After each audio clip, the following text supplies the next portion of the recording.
Hello, my name is Sheldon Johnson. Hi, my name is Denise Yasandi. Hello, my name is Shalisa Small. Greetings to you. I'm Latifa Simple. Hi, my name is Melinda Kurt. Hello, my name is Chanela McCarty and we will be presenting on the Diagnostic Assessment.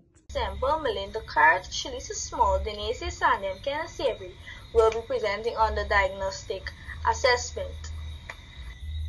What is Diagnostic Assessment?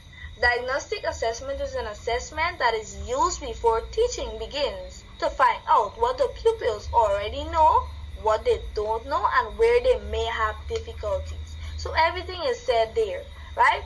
Diagnostic assessment is done before teaching, right? You should always do diagnostic tests before teaching just to know what the children don't know, right? So you will know what to do for them, right? Or what are they finding difficult, so you would know what to do, right? Now, the purpose of the diagnostic assessment. The diagnostic assessment helps the teacher understand starting points of the child so all lessons can be planned to meet their needs. So as I said, the diagnostic assessment helps the teacher to know where is the student's sore point, right? Where he or she needs help, right? So the teacher would try to work and plan the lesson to meet that child's need. Next, we have the characteristics of the diagnostic assessment. Now, diagnostic assessment has some clear features. First, it is done before class session begins. As I said that before, we have to do diagnostic assessment before class session. You can't do it till year end or term end or so forth. You need to do it before the class session begins, right? Next, it focuses on the strengths and weakness of the child. With a diagnostic test, you get to find out what are the child's weakness and what are their strengths, right? Next, it is not usually graded, right? This here is not really a graded assessment. It's just there to test what the children know and what they don't know. Next, it helps to guide lesson planning and helps the teacher to choose their teaching strategies wisely. So if this teacher know that, I used this strategy last term and this child still doesn't understand, the diagnostic test will help them to know that, this strategy did not work, so I need to use another strategy to help them to understand the concept. Next, the last one, the diagnostic test can be in the form of tests or questions or discussions. Now, a diagnostic test doesn't always have to be paper and pencil. You can either ask the children questions, have classroom discussions, and so forth. Examples of diagnostic assessment. The first example we have is a math readiness test. Now, before a teacher starts fraction, the teacher can give a short quiz to check if the pupils understand basic division. So that there is quite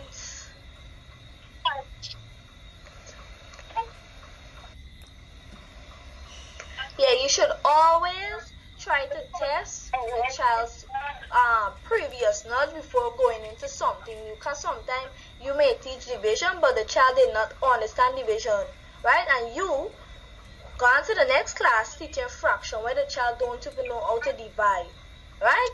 Then example 2, we have the reading assessment. The teacher can ask the pupils to read a passage aloud to identify who struggles with fluency or pronunciation, right?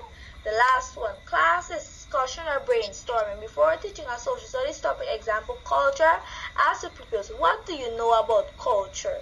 Right? So instead of just going to the class and tell them, culture is this and that, no. Ask the children, find out what they know before telling them, right? We should not always be telling our students everything. Let them think for their own. Let us see what they know. Right? So we won't go to the class and speaking unnecessarily neither, because we already know, this child know this, I don't need to repeat that. They already know this. Right? Yes. Next, we have some advantages of the diagnostic assessment. Now, this strategy helps the teachers to plan effectively, right? With the diagnostic assessment, it helps the teachers to plan effectively, right? It identifies learning gaps at an early stage. So you get to know where the child is struggling, right? Next, we have differentiated instruction has a big role to play because it helps you to teach your pupils what are different that are at different levels. So differentiated instruction is very, very important because in every class there is always some above average, below average, and some average students. We cannot be giving below average children above average work because they will struggle, right? So we need to always provide differentiated instruction for our students. Next, it saves time by focusing on what the pupils actually need. So if this child already know to do addition, right? The child already know to do addition, but they don't know to do multiplication. We will know that we don't need to go back and do addition. We need to focus more on multiplication because the child does not understand multiplication. So we move off from addition and go over to that, right? Next, we have some limitations. Now, first, we have the teacher spends extra time on that child before the actual teaching begins. Now, because that child doesn't understand the concept, you now have to pull back. You now have to pull back and try to, get them up to par, get them on thing with the other students. So that is a limitation because we will be back. We will be set, but that will be a setback, right? Another limitation would be some of the pupils may feel nervous or unsure, right? Next, results will not always be 100% accurate because sometimes for me, some of my children, they answer very good when it comes to speaking, right? But when you give them paper to write, they struggle. Some children, they can't really read and understand. So sometimes when you give them a paper and pencil test, they fail it. But if you ask them what is the answer, read it to them and ask them what is the answer, they give you correct answers, right? So sometimes the results isn't always accurate, right? Next, it requires careful planning by the teacher. Now we have importance in learning.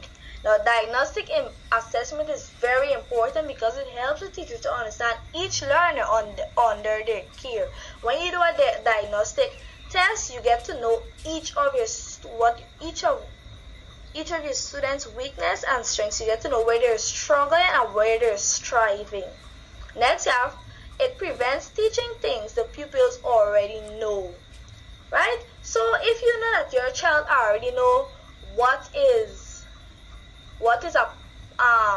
photosynthesis, you wouldn't go back and teach them what is photosynthesis when you know they don't know what is metamorphosis, right? You would go and focus on what is photosynthesis, not photosynthesis, metamorphosis. Sorry.